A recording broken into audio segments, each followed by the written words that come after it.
Welcome back. મહત્વપૂર્ણ સમાચારો પ્રાપ્ત થઈ રહ્યા છે તેના પર એક નજર। ભાજપના પૂર્વ ધારાસભ્ય વસંત ભટોળનું રાજીનામું।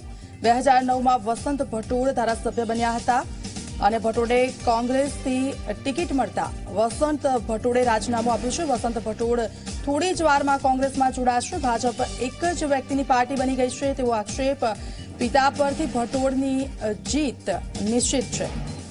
તો વસંત ભટોળ કે જેઓ રાજીનામું આપવા જઈ રહ્યા છે। ભાજપના પૂર્વ ધારાસભ્ય 2009માં વસંત ભટોળ ધારાસભ્ય બન્યા હતા।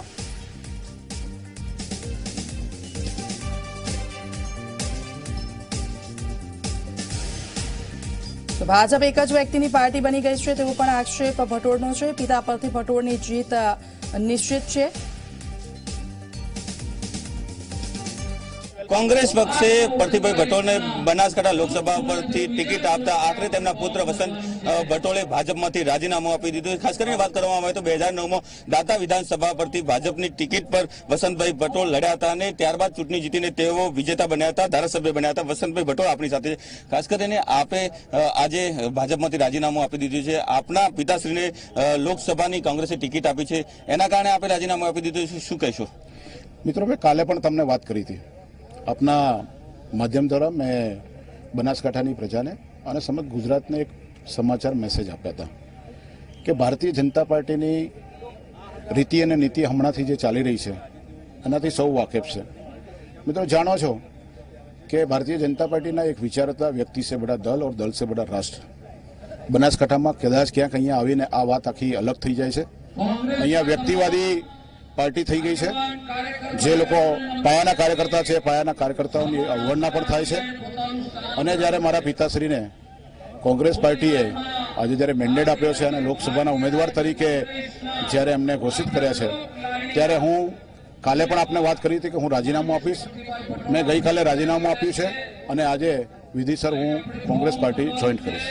આપે આપણા કેટલા સમર્થકો સાથે રાજીનામું આપ્યું છે ને તેનાથી કોંગ્રેસને કેટલો ફાયદો થશે, ભાજપને કેટલું નુકસાન? એ હમણાં આપ આ જે કાર્યક્રમ ચાલુ થાય એટલે આપ જોઈ શકશો અને આપ આપના માધ્યમ દ્વારા આખા ગુજરાતને પણ જણાવી શકશો।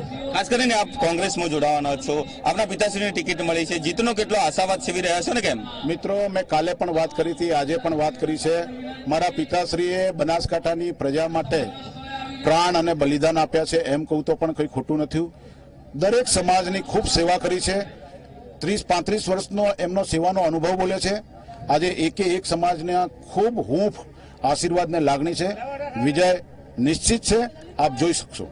તો આ હતા વસંત ભટોળ કે તેઓ 2009માં દાતા વિધાનસભા પરથી ચૂંટણી લડીને ભાજપના ધારાસભ્ય બન્યા હતા, પરંતુ હવે જ્યારે તેમના પિતાશ્રીને કોંગ્રેસે ટિકિટ આપી છે ત્યારે તેઓએ ભાજપમાંથી રાજીનામું આપી દીધું છે અને તેઓ નિશ્ચિતપણે માની રહ્યા છે કે જે 2019ની લોકસભાની ચૂંટણી હશે તેમાં તેમના પિતાશ્રી પરથી ભટોળનો જ્વલંત વિજય થશે। અલ્કેશ રાવ, જી મીડિયા, બનાસકાંઠા।